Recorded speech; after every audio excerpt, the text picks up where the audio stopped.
Mayor's Monthly Update. I'm Kate Reardon, Public Information Director for the City of Everett, and this is the time that we have each month to talk about the issues that are important to you with Mayor Ray Stephenson. How are you? Good, and we're into spring and May, and the weather's getting better. The days are getting longer. Fishing's getting better.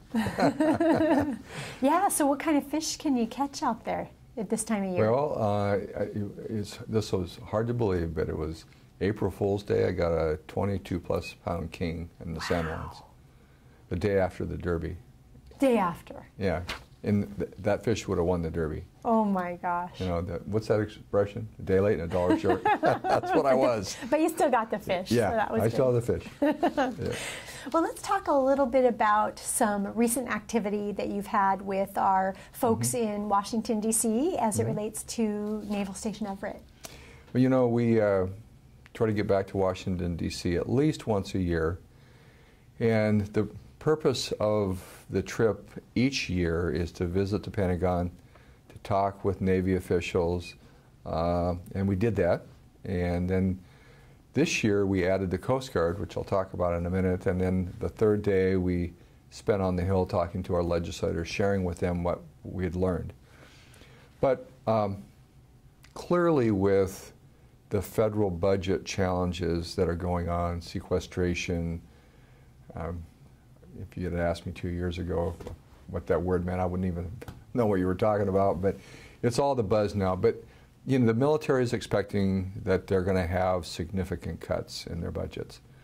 And I think with, you know, 2 wars winding down and all of that, it's a challenge, and it's something that we have to pay attention to. The last time the City of Everett went through a base realignment and closure process, if you remember, 2005, and we were successful keeping Naval Station Everett open. Since that time, over $80 million has been invested on that base through appropriations, an education center, a boat launch, single sailor housing, daycare facilities. I mean, we very intentionally promoted that and supported that because we wanted to make sure that we kept the value proposition on Naval Station Everett very high.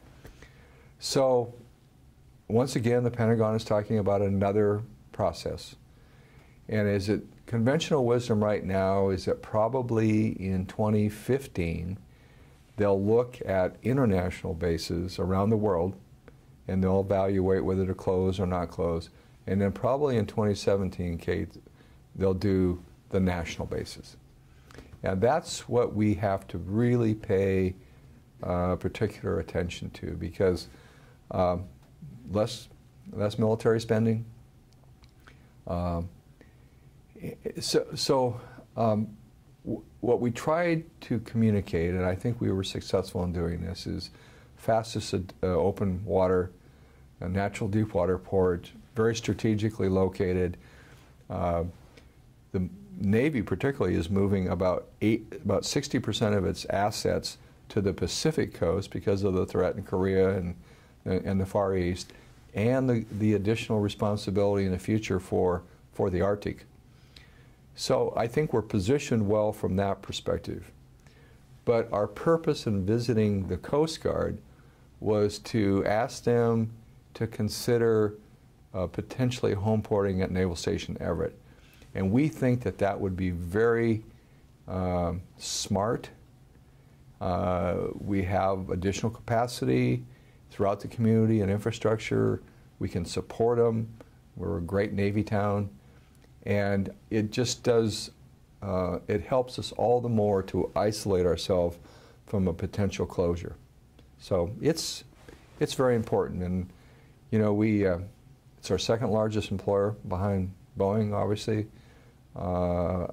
65 to 6,700 people, over 400 million to our local economy, and they've been great neighbors. So we just want to make sure that the naval officers in the Pentagon know us, don't forget us, and there's a fair amount of turnover in the Pentagon. So every time we go, there's new faces, and so we have to sort of tell the Everett story all over again. But I was encouraged. I think we we were very successful in our visit. Mm-hmm.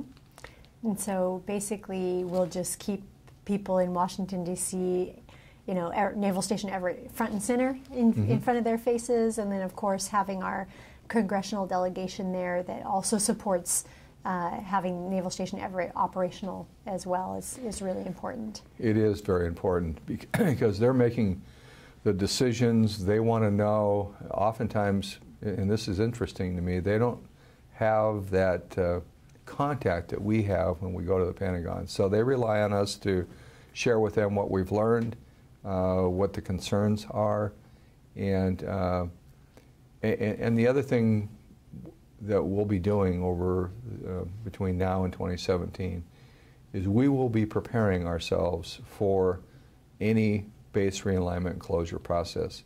We have to have a very specific strategy around the military value of the base, and then there has to be a very specific strategy around communicating with the Base Realignment Closure Commission, which oftentimes looks not just at military strategic issues, but they look at community impact and impact to infrastructure and schools and so on. So it's a big deal. It has our attention. We will stay on top of this and do everything we can to make sure the future of Naval Station Everett is bright, and they're here for a long, long time. And just real quickly before we move to a break, number of employees at Naval Station Everett and the economic infusion, what does that look like?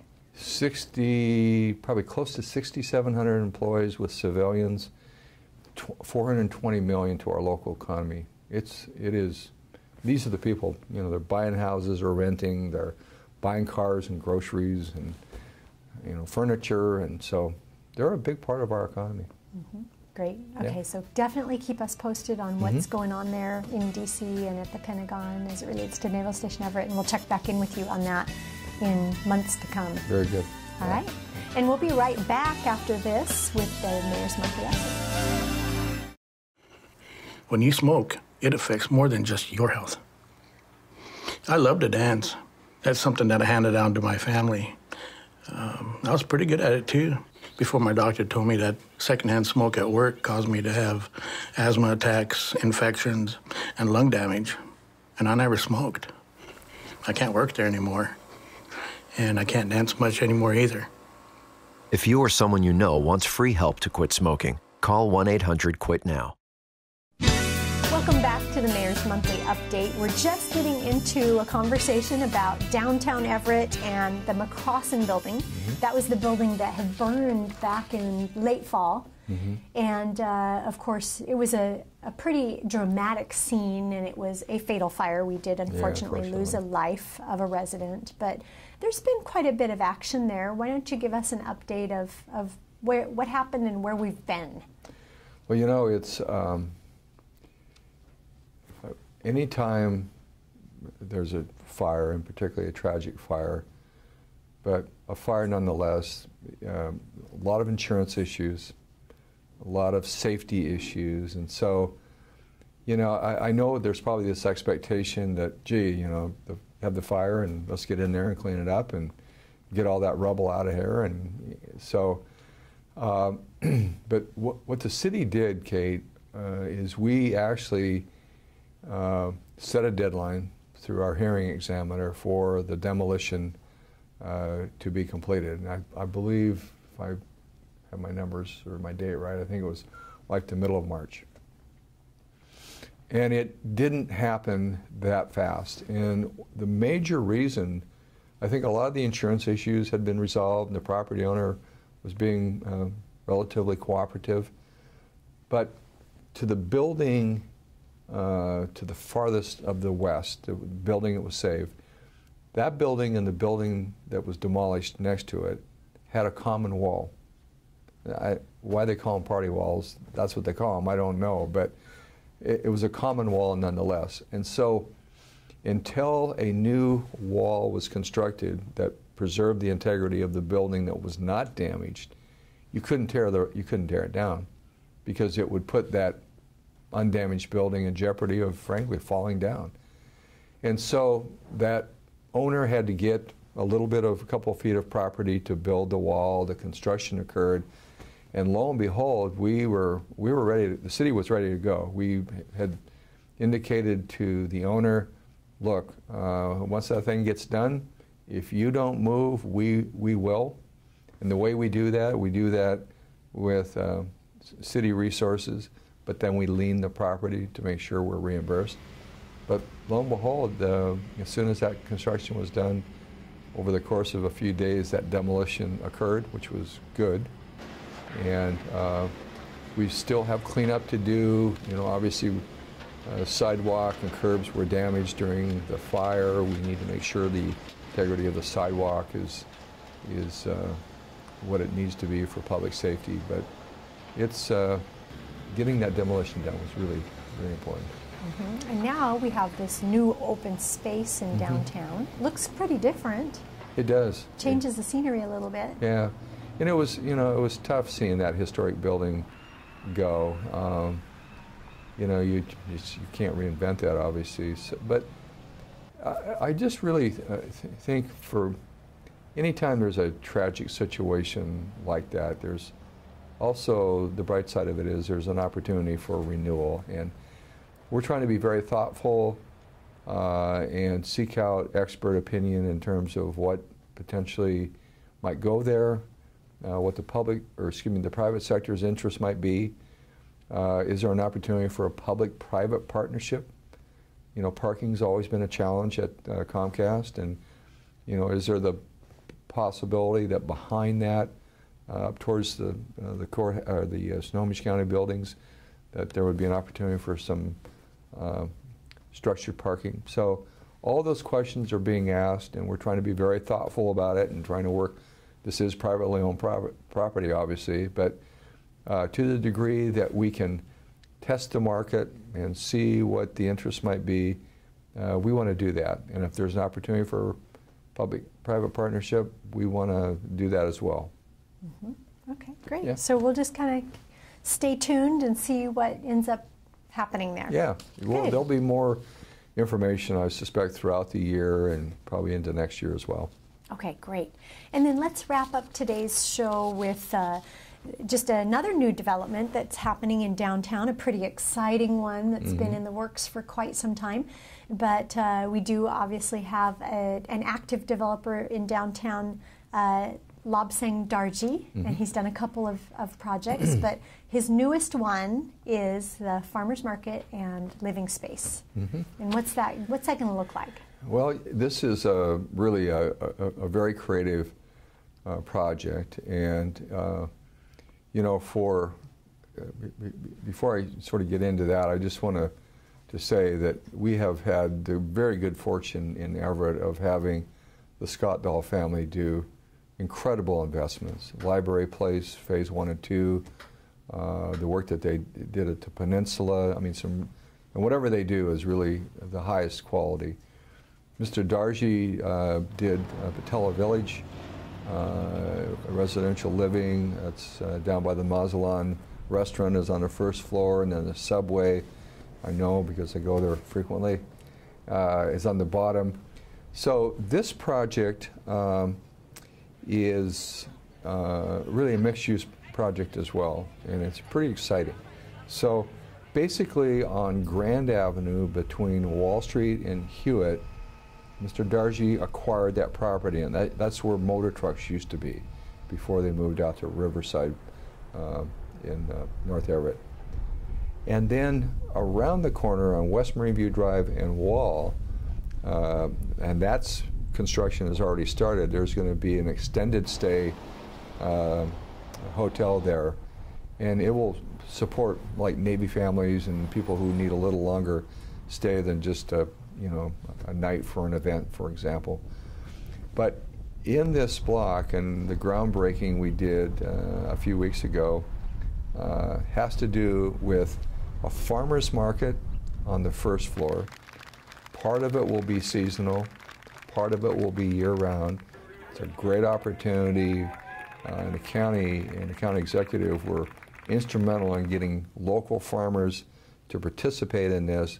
But we're going to have local vegetables and fruit and all that available to us in that farmer's market. And then above will be residential living, most probably on a higher scale than Patella Village. I mean, this be some really high quality residential development there. And that's part of this whole emergence of our downtown that we're seeing, Kate. Over 600, 700 units of residential living built in the last 4 years. This will add a couple hundred more. It's going to be a great project. There'll be a large kitchen there, so if you are a baker or you have a special event or Meals on Wheels for seniors, all that can be done in that industrial commercial kitchen. So it's going to be a great project. And I think we just did groundbreaking, they did groundbreaking, and we were there, and probably 18 months till we cut the ribbon. So. Wow, it's going to be exciting. Yeah, and great, it'll have great views of Port Gardner Bay, and it's going to be a great project. Mm-hmm. And that reminds me, with the mention of all of the new residential units in downtown, it reminds me of the target growth that we now have had for the city to almost double, I believe. By 2040, yeah. So where's all that going to go? Well, I think we're beginning to see what the new Everett will look like, which is more vertical living in the future. You know, we have more opportunities downtown. There's opportunities in and around Silver Lake, for example. We're going to see riverfront develop, and it's going to have a mixed use of housing types. So that'll be part of how we grow. The other part will be, I suspect, the southeast Everett area. These are Everett addresses, probably 98208, but they're actually in the county. You're going to see probably annexations over the next few years there as well. I think there's a potential out there of maybe gaining upwards of another 20,000 citizens that would be part of the city of Everett. Right, well, thanks for joining us. You're welcome. And thank you for joining us. We'll see you again next month.